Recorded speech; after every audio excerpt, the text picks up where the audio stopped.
Salam sukacita. Bapak Ibu, Saudara jemaat yang Tuhan Yesus kasihi, kita akan mendengarkan kebenaran firman Tuhan. Namun sebelumnya kita berdoa. Bapa di sorga, terima kasih untuk kesempatan yang istimewa di mana kami boleh mengikuti renungan harian GKPO Halim Pernakusuma melalui channel YouTube GKPO Halim Pernakusuma. Terima kasih untuk kesempatan ini ya Tuhan. Biarlah firman-Mu menjadi bagian kami, penuntun dalam jalan iman kami di hadirat-Mu. Berfirmanlah ya Allah Bapa di sorga, dalam nama Tuhan Yesus kami siap menyambutnya. Amin. Mikha 7 ayat 18. Siapakah Allah seperti Engkau yang mengampuni dosa dan yang memaafkan pelanggaran dari sisa-sisa miliknya sendiri, yang tidak bertahan dalam murkanya untuk seterusnya, melainkan berkenan kepada kasih setia? Bapak Ibu jemaat yang Tuhan Yesus kasihi, melalui bacaan ini kita merenungkannya dengan tema hidup dalam belas kasihan Allah. Saudara-saudara yang Tuhan Yesus kasihi, salam misericordias Domini.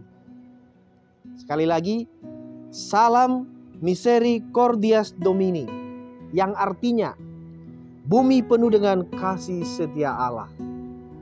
Dan tema renungan hari ini, sebagaimana telah tadi saya sampaikan, yaitu hidup dalam belas kasihan Allah. Luar biasa. Tanpa belas kasihan Allah, kita tidak bisa hidup dengan sempurna. Apapun yang kita terima sekarang, hanya karena belas kasihan-Nya. Kita beroleh hidup dan berkat itu hanya karena belas kasihan Tuhan semata. Itulah sebabnya bumi ini dipenuhi oleh belas kasihan-Nya. Jika Tuhan memenuhi dunia ini dengan kasih setia-Nya, maka kita pun harus bersyukur dan memuji Dia serta meminta pertolongan-Nya bagi kita terus menerus. Nabi Mikha, dia meminta kepada Tuhan agar berbelas kasihan kepada umat-Nya. Dan pertanyaannya, apa yang diminta Mikha pada belas kasihan Allah bagi umat? Dan tentu bagi kita sekarang, ada banyak yang dia minta, tapi pada bagian ini ada dua yang mau saya sampaikan. Pertama, Mikha meminta agar Tuhan menjadi pemimpin dan gembala atas umat-Nya. Ayat 14 dari Mikha pasal 7. Kebutuhan hadirnya pemimpin yang jujur dan adil tentu diharapkan oleh banyak orang, tidak terkecuali kita juga di zaman ini. Tidak hanya dalam lingkungan masyarakat, tetapi juga dalam hidup persekutuan dan dalam keluarga. Nabi Mikha berdoa agar Tuhan sendiri yang menjadi pemimpin, menjadi gembala atas umat-Nya, sebab tidak ada seorang pun dari bangsa Israel yang berlaku jujur dan saleh. Para pejabat bertindak sewenang-wenang dan tidak peduli pada kebenaran.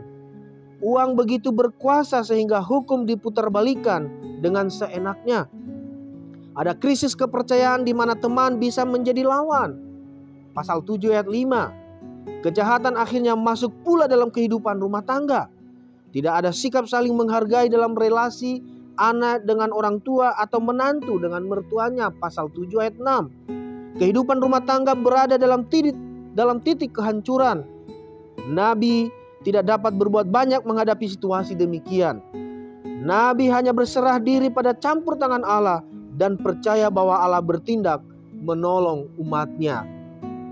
Itu pertama yang diminta oleh Nabi Mikha kepada Tuhan. Yang kedua, Nabi Mikha meminta agar Tuhan memperlihatkan keajaiban-keajaiban-Nya. Ayat 15. Doa seperti inilah yang perlu kita miliki dan kita praktekkan saat kita berdoa kepada Allah. Doa yang meyakini bahwa Allah dalam Yesus Kristus, Tuhan kita adalah Allah Maha Kuasa yang sampai hari ini mampu melakukan perkara-perkara yang ajaib, perkara-perkara yang besar, perkara-perkara yang mustahil, perkara-perkara yang luar biasa. Bapak Ibu, Saudara jemaat yang Tuhan Yesus kasihi, Alkitab mencatat bagaimana Tuhan Yesus mengubah air biasa menjadi anggur yang terbaik. Memberkati 5 roti 2 ikan untuk dimakan 5.000 orang, yang menenangkan gelombang dan ketakutan murid-muridnya yang nyaris tenggelam, yang menyembuhkan orang yang sakit dan membangkitkan orang mati. Saudara-saudara, itu masih terjadi dan selalu Tuhan berikan kepada mereka yang terus berharap kepadanya. Oleh karena itu, mari supaya kita percaya akan kuasa Tuhan Yesus bahwa mampu bekerja dalam hidup pribadi dan rumah tangga kita. Mari kita buka hati dan memberi hidup kita dipimpin oleh Roh Tuhan. Dan dengan rendah hati kita mengundang Tuhan Yesus hadir dalam hidup kita, dalam keluarga kita, dalam pergumulan yang kita hadapi hari ini. Nabi Mika meminta Tuhan menjadi gembala atas umatnya.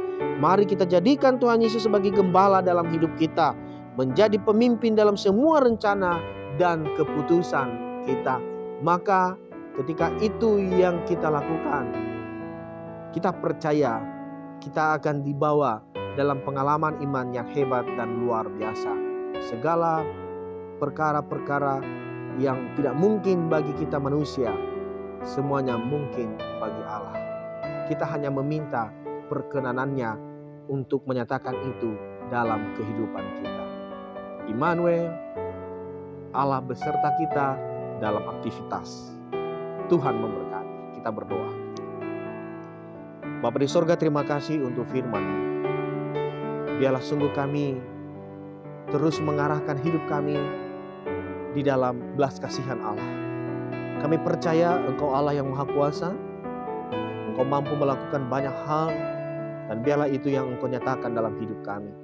Tuhan, kami tahu bahwa Engkau adalah Allah yang Maha Kuasa, mampu melakukan banyak mujizat. Maka bagi kami yang saat ini merintih, memohon kuasa mujizat Tuhan, kiranya Tuhan sungguh menyatakannya. Kami yang sakit disembuhkan, kami yang bergumul untuk mendapatkan keturunan dalam nama Yesus, kiranya Tuhan kabulkan. Kami yang merindukan untuk sesuatu hal yang ajaib, yang luar biasa dalam kehidupan ini, Tuhan, Engkau yang tahu kami umat-Mu. Biarlah itu yang Engkau nyatakan dalam hidup kami.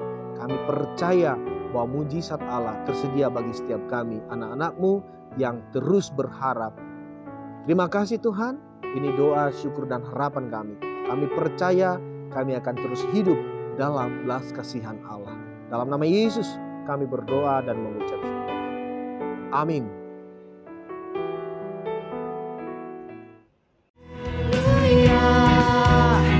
Ku mau bersorak bagimu, sukacita surga nyata.